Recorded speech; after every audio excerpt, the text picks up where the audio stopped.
¿sí? Quiere decir que si fueran parte de la estructura primaria se formarían al momento de la traducción.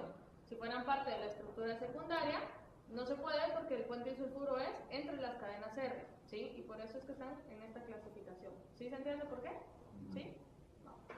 Entonces, hay estructuras que son conocidas como estructuras supersecundarias. Son supersecundarias porque ya no son secundarias, ahora son terciarias. ¿Sí se entiende? Una estructura supersecundaria es una estructura terciaria, ¿sí? A veces, entre estas estructuras supersecundarias vamos a encontrar a dominios y vamos a encontrar a motivos. Entonces, estas son como las subclasificaciones. Así como decíamos, la estructura secundaria podía ser una hélice alfa o una hebra beta, ahora estamos diciendo, la supersecundaria puede ser un motivo o un dominio, ¿sí? Entonces, vamos a ver que realmente no son tan independientes, sino una cosa puede formar a la otra. Van a ser patrones de plegamiento reconocibles. Hay combinaciones de hélices, hebras y giros y se pueden relacionar con determinada función. Por ejemplo, estamos viendo arriba la hélice, asa, hélice, ¿sí? Quiere decir que es una hélice alfa con un asa con otra hélice alfa. Ese es el patrón, ¿sí? Ese es el diseño. Ustedes imagínense un mantel de frutas. El diseño son las frutas, ¿sí? Es el patrón.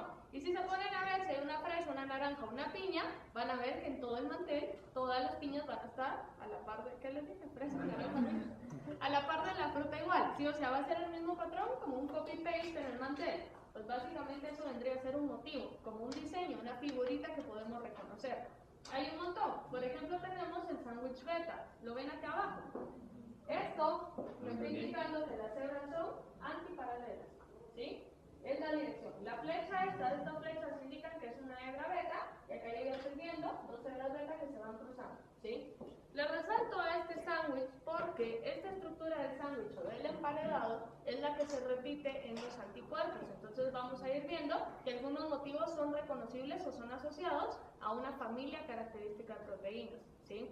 Entonces así los vamos a ir clasificando. Si se fijan, hasta arriba tenemos todas las que son solo alfa, en medio tenemos algunas combinaciones, por ejemplo la primera, entre beta, alfa y beta, y las que hasta abajo son solo beta, y las dos de acá, ¿sí? Entonces eso nos va generando como una categoría diferente, ¿sí? El dominio, sí se entendió que era un motivo, ¿sí? Es el dibujo, es el diseño, ¿sí? Ahora el dominio lo vamos a definir como parte de la cadena polipeptídica que es estable de manera independiente. Entonces acá se nos complica un poco más la cosa, porque yo estoy hablando de una proteína total, ¿sí?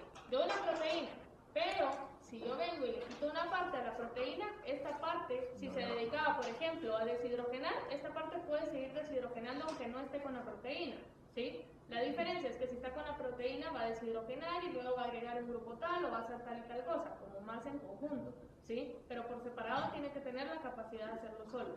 Si quitándoselo de la proteína sigue funcionando, eso es un dominio y por eso decimos que tiene como función independiente. Es una unidad compacta que consiste en varios elementos con estructura secundaria. Tiene que tener estructura secundaria porque ya es una estructura terciaria, ¿sí se entiende? ¿Sí? No puede haber una terciaria si no hay una secundaria antes. Pueden ser combinaciones de varios motivos. Entonces acá es donde les digo, ojo, no se vayan a confundir. El dominio es un nivel un poco más pro que el motivo, ¿sí? El dominio va a ser un poco más grande, por ejemplo, y puede estar hecho de muchos motivos. Pero en algunos casos un solo motivo es el dominio. ¿Sí me están entendiendo? ¿Alguien se perdió? ¿Cómo así puede ser un motivo? Un motivo, por ejemplo, si yo regreso acá, estos serán motivos, ¿sí? Yo puedo decir, esto, si yo lo separo de la proteína, esto tiene una función aparte, ¿sí? Si tiene una función aparte es un motivo, un dominio, ¿sí? Y como ya era un motivo, el motivo puede ser el dominio. Pero muchas veces, si yo revuelvo todo esto y todo esto junto tiene una sola función, pero si yo lo separo, deja de funcionar, al estar todo junto es un dominio, ¿sí? Una proteína puede tener muchos dominios o puede ser que la proteína sea el dominio, ¿sí? David. Podría decirse que el motivo es como que la conjugación de diferentes estructuras secundarias, Ajá. que serían las helisas y todo eso, Ajá. y que el dominio sería eso, esas conjugaciones que producen una función. Una función independiente de la proteína, del resto de la proteína. Si se separa, tiene la misma función, pero puede funcionar sin su proteína. ¿Sí? ¿Cómo se sabe cuando la proteína es directamente el dominio? Cuando si usted le quita una sola cosa, deja de funcionar. Pero si realmente si fuera un motivo, o sea, ¿ya me entendió? A ver, el motivo es el dibujo, Sí, el dibujo. pero a veces el dibujo está asociado a la función. Ajá, exactamente. La función del mantel es cubrir la mesa, por ejemplo.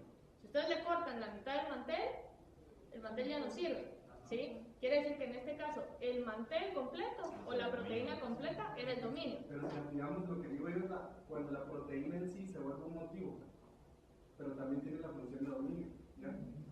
Ajá. Puede ser que solo sea motivo para, sería así, complementarse con otras proteínas para formar un dominio, ¿o no? Podría ser. De hecho, muchas proteínas, eso lo vamos a ir viendo poco a poco.